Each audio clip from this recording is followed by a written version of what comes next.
Hey guys, welcome to my channel, The Ready Nurse Nay, where I make videos on nursing, health, and inspirational related topics. So I haven't posted a video in a little minute, but here we go.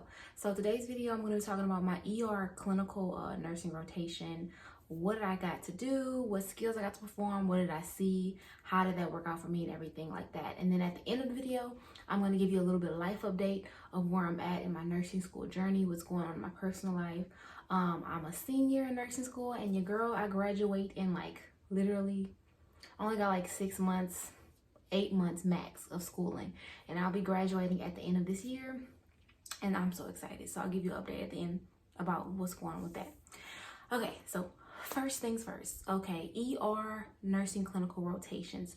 So every school is going to be different, but for my school, we had 3 weeks of nursing clinical in an emergency room.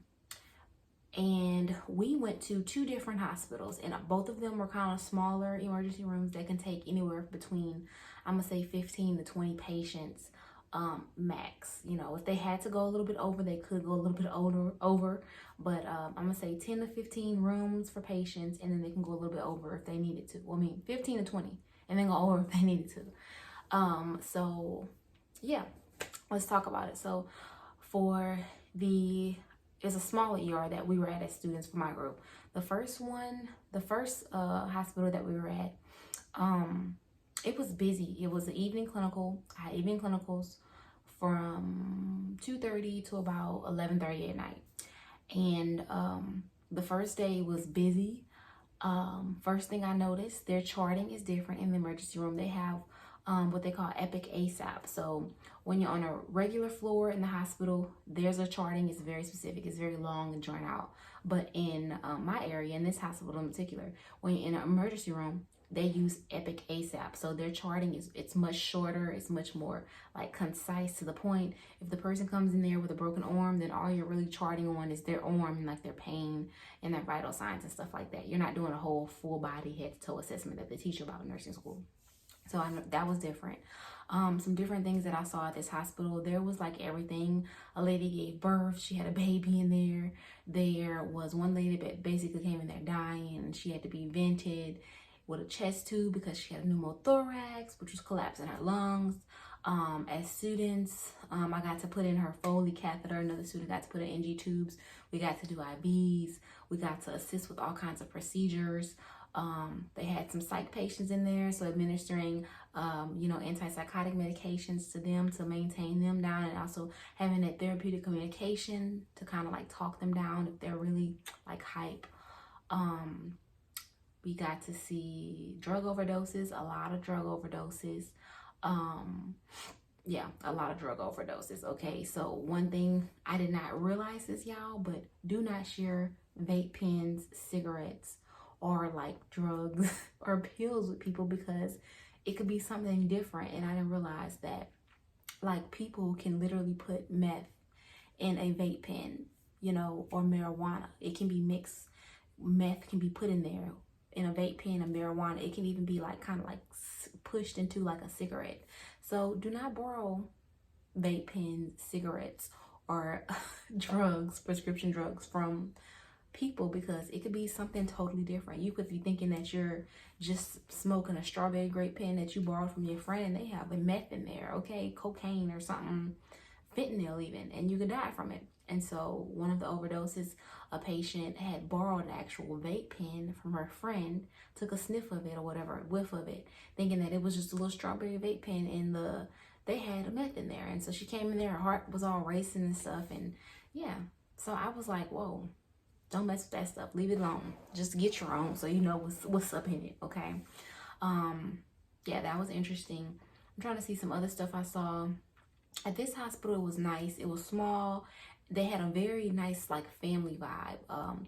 Literally everybody was at the station. It wasn't even really the nurses station, but the nurses station, you had doctors that had seats and stuff that were there.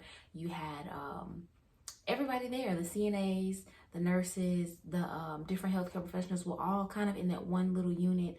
They had a bunch of food at this hospital that like all of the nurses bought and shared and stuff together. And yeah, I like this hospital. That was a good experience. I got to practice a lot, do a lot. and all that good stuff. My last 2 weeks, we were at another hospital. It was small as well too. So anything that came through to the small ERs, if it's too severe, they stabilize the patient and then send them to the main hospital. But this was a smaller hospital the last 2 weeks that I was at this emergency room, and it was, it was pretty chill. There was, I think, somebody came in because they were having like severe panic attack, so they came in to be treated for that. I saw, like kind of like minor car accidents that came in. It wasn't like anything broken, but just came in, I guess, really for like to get checked out, and make sure they were okay, especially for like their own personal reasons and health reasons, but even like, insurance and stuff like that, getting checked out. A lot of drug overdoses there too. There was a couple that came in there, drug overdosed. So, seeing how that was being treated. There was also, which was interesting, a patient in there that came in. He had a lot of GI issues that was related to like diabetes. So diabetes is like a complex systemic, it can cause like systemic issues if it's not managed well, especially in the younger a patient gets it and it's not controlled. It can cause like issues to in your entire body. And so this patient had diabetes and just been dealing with it for a long time, drugs, all this stuff like that. And that patient's body was really kind of wrapped up. And so they had, some missing limbs and things like that that were have to cut off because of the diabetes. And then also like really bad GI issues. So they would come to the emergency room frequently because of that. And so, treating that patient, got to see that. I will say I did see, I've always had pretty pleasant interactions with doctors and nurses, pleasant, very pleasant to like pleasant enough to like, all right, but I will say, at this hospital, there was one doctor in particular, who some of the patients would get into it with. Like they would kind of like argue, the doctor and the patients like arguing and bickering. I haven't seen that at a big hospital, but at this smaller hospital, this one particular doctor, he just kind of was like, he was a little rude a little bit, not to the workers, but kind of to the patients. And he would kind of argue a little bit with the patients and they would get into it. And I feel like one call, like where he didn't give a particular patient some IV fluids. And it's not that they weren't dehydrated. There were labs. They weren't showing that they were dehydrated, but they were having nausea and vomiting.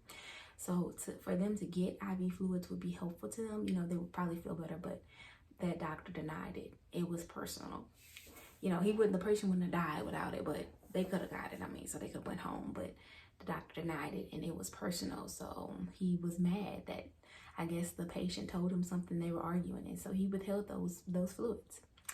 So that was my first time seeing that type of thing happen. I'm pretty sure, stuff like that happens between healthcare professionals, probably unfortunately all the time, especially if they have a bias or like a discriminatory like thought or something or belief or an argument, just an unpleasant experience that they withhold certain things. It won't kill them, but it might make them less comfortable. So that was interesting to see. I'm trying to see what else. Took care of some patients on the ventilator. That was really the most of it, the gist of it.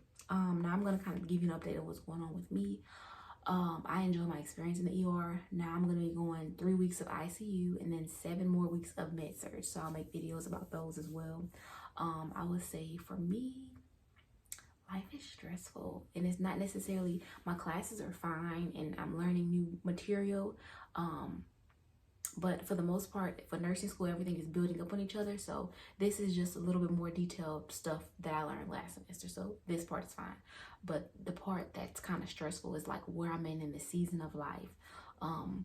Relationships, living situations, financial working and things of that sort.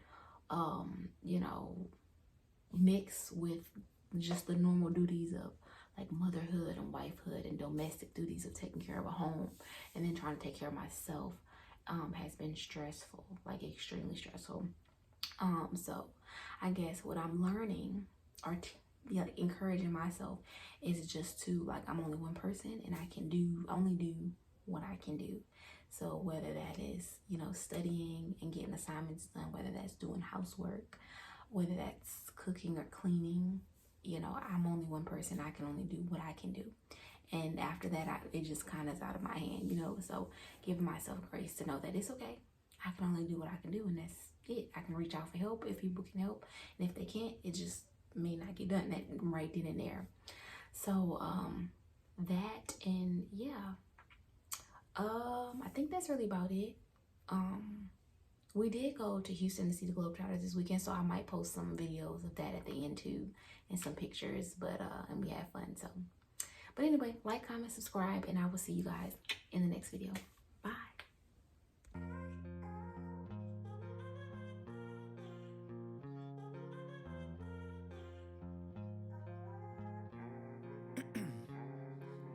Ice in my veins, I've been driving this train. Years in this lane, there's no stopping this flame. Cause I came to the game and I changed it to play how I like, rearranged it to my own domain. Yeah, I got what it takes, made lots of mistakes, taking shots, skipping breaks, feeling lost, feeling great, popping off, singing straight, never stopped, never changed. All the squad here to play, and I've got something to say, yeah. I work hard each and every day, I get lost in the world.